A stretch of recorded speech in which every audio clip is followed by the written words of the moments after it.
देशामध्ये बॉम्बस्फोट करण्याचा कट उधळून लावण्यात आलेला आहे। फरीदाबादमध्ये जम्मू काश्मीर पोलिसांनी छापा टाकलाय आणि 360 किलो RDX जप्त करण्यात आलेला आहे। डॉक्टर आदिल अहमद अटकेमध्ये आहे आणि दहशतवादी कारवायांचे संबंध सुद्धा उघडकीस आल्याचं पाहायला मिळतंय। AK-56 84 कारतूसं 2 पिस्तूल आणि स्फोटक रसायनं जप्त करण्यात आली आहेत। या संदर्भात आणखी माहिती घेऊन आमचे प्रतिनिधी शिवाजी यांच्याकडून। शिवाजी, 360 किलो RDX इतका मोठा साठा जप्त केला गेलाय, हे सगळं कसं नेमकं उघडकीस आलेलं आहे आणि कट नेमका कसा उधळून लावला गेलाय?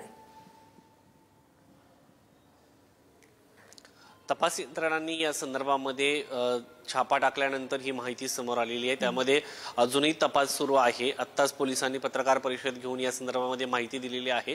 मात्र याच्या मागे नक्की कशासाठी हे केलं जात होतं हे पाहणं महत्त्वाचं आहे, कारण यामागे खरंच कोणता कट होता का आणि कुठे यांना बॉम्बस्फोट घडून आणायचा होता यापर्यंत अद्यापपर्यंत याची माहिती मिळालेली नाही।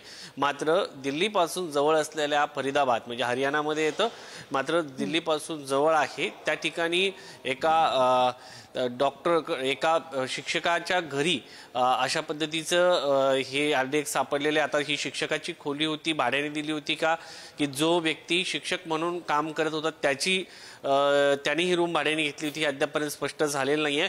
मात्र देशामध्ये मोठा घातपात करण्याचा जो प्रयत्न होता हा जम्मू काश्मीर पोलीस आणि हरियाणा पोलिसांच्या आणि केंद्रीय तपास यंत्रणांच्या तपासानंतर उघडकीस आलेला आहे आणि एक मोठी दुर्घटना जी आहे ती टळल्याचं म्हणता येईल।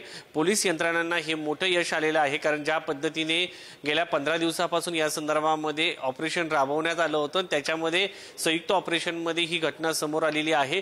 यामध्ये सगळ्यात महत्त्वाचं म्हणजे हा व्यक्ती जो आहे त्याने हे 300 किलो RDX मिळवलं कुठून हा सगळ्यात मोठा प्रश्न आहे, कारण एवढ्या मोठ्या प्रमाणात हे जे RDX मिळालेलं आहे 300 किलोहून अधिक आणि यामध्ये म्हणजे मोठा स्फोट होऊ शकतो। एवढ्या मोठ्या प्रमाणाचं हे RDX आलं कुठून आणि या सगळ्यामध्ये तपास यंत्रणा आता शोध घेत आहेत आणि यामागे नक्की उद्देश कोणता होता हे पाहिलं जात आहे। 2 दिवसापूर्वी आपण पाहिलं असेल गुजरातमध्ये देखील अशा पद्धतीने चीनमधून शिकून आलेल्या काही डॉक्टरांकडे अत्यंत विषारी विष जे होतं ते सापडलेलं होतं आणि ते कशासाठी तयार करत होते हे देखील पाहिलं जात आहे। ते संभाव्य दहशतवादी म्हणून यांच्याकडे पाहिलं जात आहे।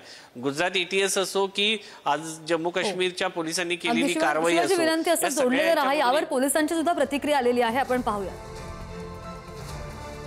तो मैं क्लियर करना चाहूँगा, इट्स नॉट RDX, तो ये इन्फ्लेमेबल मटेरियल है। इसके अलावा कई और ऐसा सामान जो टेरर एक्टिविटीज़ में जिनका संभावित इस्तेमाल किया जा सकता है, जैसे टाइमर्स, लगभग 20 टाइमर्स विद बैटरीज 4, और इसके अलावा कुछ अन्य सामान है जो है यहाँ बरामद किया गया है।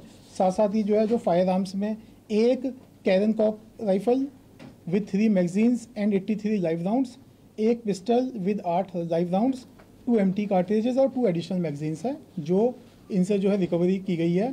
और इसके अंदर जो है अभी जो है कार्रवाई जो है दोनों की हमारी जॉइंट पुलिस की कार्रवाई जो है जारी है।